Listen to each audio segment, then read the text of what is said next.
BJP Jodhpur के साथ साथ देश में एक्शन मोड में है और युवाओं के दम पर सरकार बनाने की तैयारी कर रही है। लेकिन युवाओं तक कैसे पहुंचा जाए, कैसे ज्यादा से ज्यादा लोगों तक पहुंच बनाई जाए, उन तक अपने कामों को पहुंचाया जाए, उनको बताया जाए ये सब कि किस तरीके से मोदी सरकार काम कर रही है। अगर अब इसको समझना है तो समझिए कैसे पाली सांसद पीपी चौधरी ने 5 लाख लोगों के घरों तक एक बुक पहुंचाने की तैयारी कर ली है। उनके मुताबिक 20,000 कार्यकर्ताओं की टीम भी तैयार है,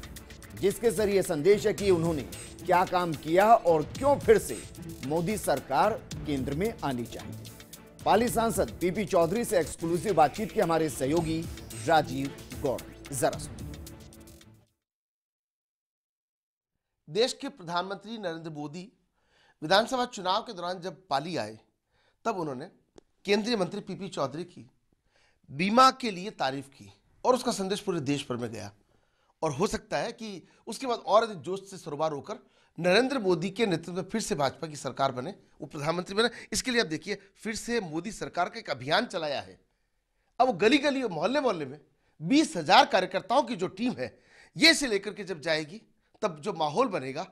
चुनाव लोकसभा का जब जीतेंगे, ज्यादा ज्यादा सीटें आएंगी और देश के प्रधानमंत्री के रूप में मोदी फिर से शपथ लेंगे, तब कहीं जाकर पीपी चौधरी का सपना पूरा होगा। आप ये देखिए, सबसे पहले जो कैलेंडर है उस कैलेंडर में जिस तरह की जो योजनाएं हैं, भारत सरकार की योजनाओं को इसमें इंगित किया है और साथ में पूरी की पूरी जो टीम ये डायरियां लेकर के जाएगी, ये डायरी कोई साधारण डायरी नहीं है। इसमें फिर से मोदी सरकार कहने के साथ में एक एक जानकारी, चाहे पार्टी के नेताओं की जानकारी, मंत्रिमंडल की जानकारी, पाली में जितने विकास के कामकाज हुए हैं वो तमाम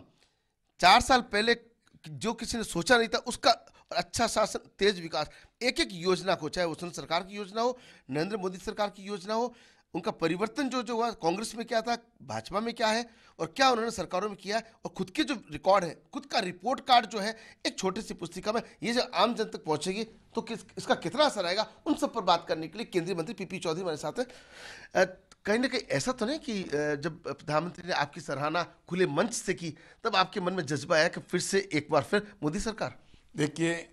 ये जो हमारा स्लोगन है, अब की बार फिर मोदी सरकार, हम चाहते हैं कि हर कार्यकर्ता, मैं भी एक कार्यकर्ता हूँ, छोटा सा कार्यकर्ता, जिसमें मैं चाहता हूँ कि अब की बार फिर मोदी सरकार का मटेरियल जो है वो घर घर पहुँचे और रिपोर्ट कार्ड जो है एक सांसद का, वो भी भारत सरकार ने, मोदी सरकार ने कितने विकास के काम किए वो आम जन तक पहुँचाना बहुत ज़रूरी है। हमारे वसुंधरा सरकार ने, राजस्थान की जब वसुंधरा जी मुख्यमंत्री थी, उन्होंने कितने काम किए वो भी घर तक पहुँचना ज़रूरी है। और उसके अलावा कांग्रेस के राज में कितने काम हुए और बीजेपी के राज में कितने काम हुए, चाहे केंद्र की बात हो चाहे राज्य की बात हो,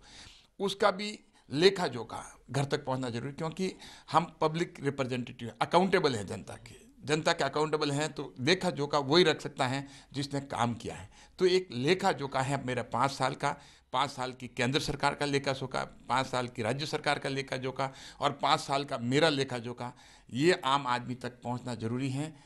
क्योंकि हम अकाउंटेबल जनप्रतिनिधि हैं। आपको लगता है कि जब 20,000 कार्यकर्ताओं की भीड़ जब पाली जिले के गली मोहल्ले में नुक्कड़ में पहुंचेगी तो इसका संदेश आएगा? लगता है कि 25 की 25 सीटें का संदेश पूरे देश पर जाना चाहिए। देखिए, 2014 के चुनाव में 25 की 25 सीटें आई, लेकिन अब की बार, उस समय तो इतना था नहीं, मोदी जी पे विश्वास किया जनता ने, लेकिन जनता, मोदी जी ने जो काम किया 5 साल में, उस काम की वजह से 25 की 25 सीटें राजस्थान में आएगी, ऐसा मेरा मानना है, इसमें कोई दो राय नहीं। तो आप देख सकते हैं कि कितने कॉन्फिडेंस के साथ में केंद्रीय मंत्री पीपी चौधरी ने ये बात कही है। केवल अकेले का रिपोर्ट कार्ड नहीं, पूरी केंद्र सरकार का रिपोर्ट कार्ड, वो भी नरेंद्र मोदी सरकार में कौन कौन से काम हुए, वसुंधरा राज्य के शासन में कौन कौन से काम हुए, ये अभिनव प्रयोग, ये प्रयास संभवतः राजस्थान में पाली पहला जिला है जहां पर हुआ है। अब देखना कि इसका असर कितना आता है। भवानी सिंह गहलोत के साथ Rajiv Gaur, First India News, Jodhpur.